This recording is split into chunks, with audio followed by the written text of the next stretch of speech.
We're 3 minutes away from Friday Night High School Blitz, but what a Friday night, what a week it was weather-wise. We started cool in the 60s, we warmed through the 70s and into the 80s where we were today in the mid-80s.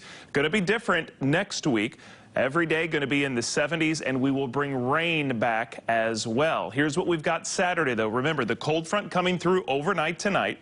But tomorrow morning, it's not going to be drastically colder. In fact, that 55, that's about where we were this morning. The difference will come, the fact that it's just not going to warm up. It's not going to be 84 tomorrow. Low 60s by lunchtime, maybe the upper 60s for a high with a northerly breeze about 5 to 10 miles an hour. A few clouds in the morning, but more sunshine as we head into the second half of the day. And every day this week, we have had a super sunset from before Ian. We had some great ones, and I've got a whole nother week's worth next week. But tonight, we're going up to Person County in Timberlake, and Kirk captured this super sunset, again, right before Ian moved through.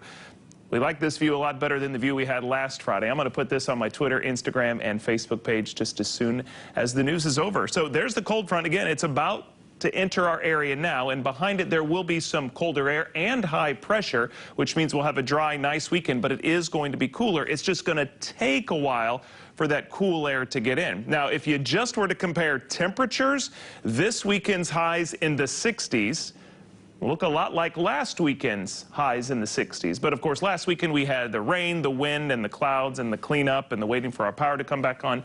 None of that this weekend. It is going to be a great weekend, just a little on the cool side.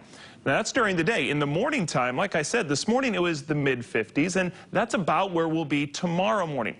But once that cool air starts to really filter in throughout the day tomorrow, and then tomorrow night into Sunday morning, that's when we'll drop into the low 40s. Coldest of the 10-day, coldest of the season so far, and Monday morning will be almost as chilly. It's also going to be chilly tomorrow night. I know tonight we've got high school. Tomorrow we've got college. NC State welcoming Florida State. I don't know if they're going to be welcoming them. You know how that rivalry goes. Kickoffs at 8 at Carter Finley. And listen, it's going to be a little chilly.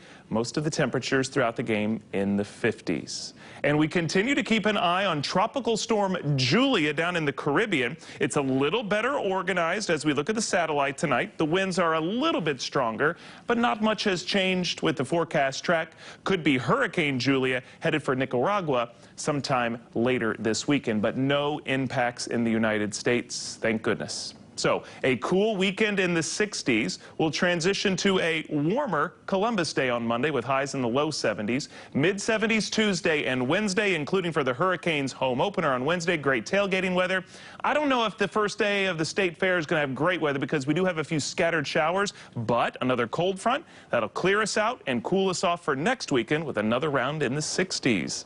All right, 3 minutes later, it's time.